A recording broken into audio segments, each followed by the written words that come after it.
एक आदिवासी गांव में शिक्षा नाम के एक आदिवासी लड़की रहा करती थी। पूरे गांव में एक शिक्षा ही पढ़ी हुई लड़की थी। अभाव में, गरीबी के चलते और पैसों के अभाव में शिक्षा के माता पिता शिक्षा को इंटर नहीं पीडीएच सके। शिक्षा बुद्धि में बहुत तेज थी और हमेशा दूसरों को सहायता करते रहती थी। एक दिन शिक्षा के पड़ोस में रहने वाले विमल ताई के 10 वर्षीय बच्चे अचानक उल्टियां होने लगी। शिक्षा दौड़ी दौड़ी बिरजू को देखने चली गई। बिरजू को क्या हुआ विमल चाची? पहले तो बिल्कुल सही था। पता नहीं शिक्षा जब से मैंने यह दवाई उसे खिलाई है तब से ही उसे उल्टियां होने लगी है। लाइए मुझे दिखाइए दवाई कौन सी है। विमला ने दवाई का पत्ता शिक्षा को दे दिया। चाची, यह आपको दवाई किसने दी? यह तो एक दिन पहले ही एक्सपायर हो चुकी है। यह क्या होता है बेटी?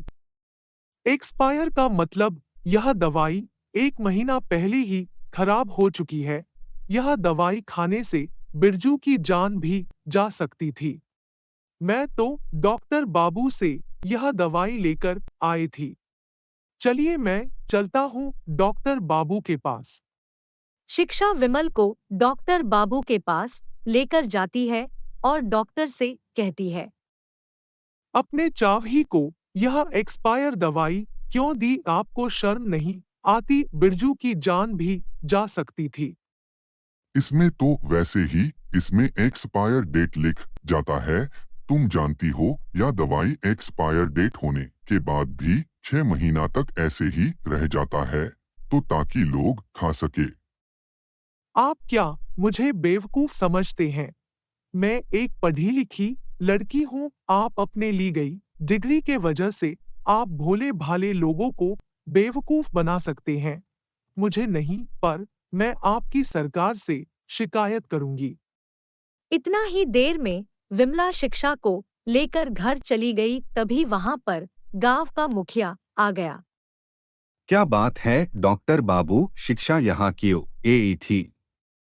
सरकार इन आदिवासियों को जो भी मुफ्त में दवाइयाँ देती है वह तुम ले जाते हो और शहर में बने अपने मेडिकल पर तुम दवाइयाँ बेच देते हो और गांव में सुननी मुझे पड़ती है।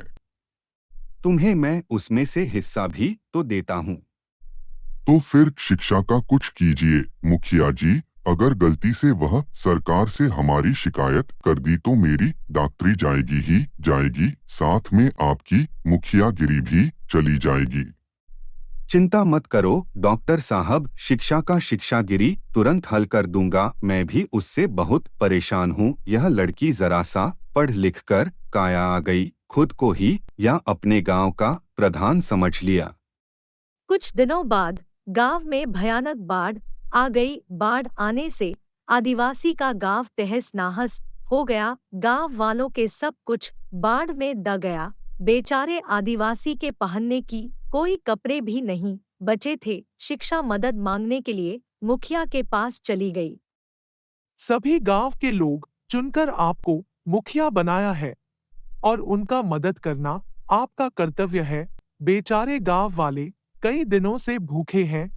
कपड़े न होने की वजह से काम पर भी नहीं जा सकते। आप उन्हें मदद क्यों नहीं करते?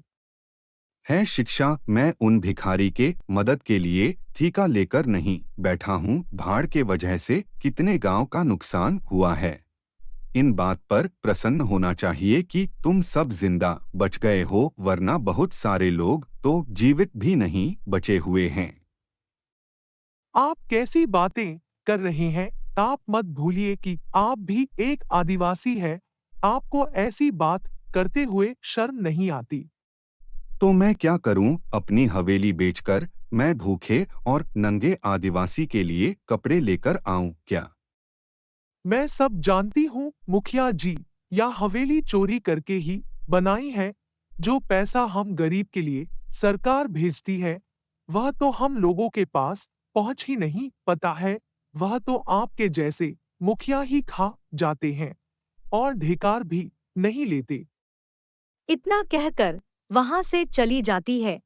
शिक्षा बहुत ही बुद्धिमान लड़की थी। गांव की दुर्दशा उसे देखी नहीं जा रही थी। जंगल की बड़े-बड़े पत्तों से ऐसी चादर तैयार कर ली, वह दूर से देखने में कपड़े की चादर लग रही थी। कुछ ही समय बाद आदिवासी शिक्षा के बनाई गई पत्तों को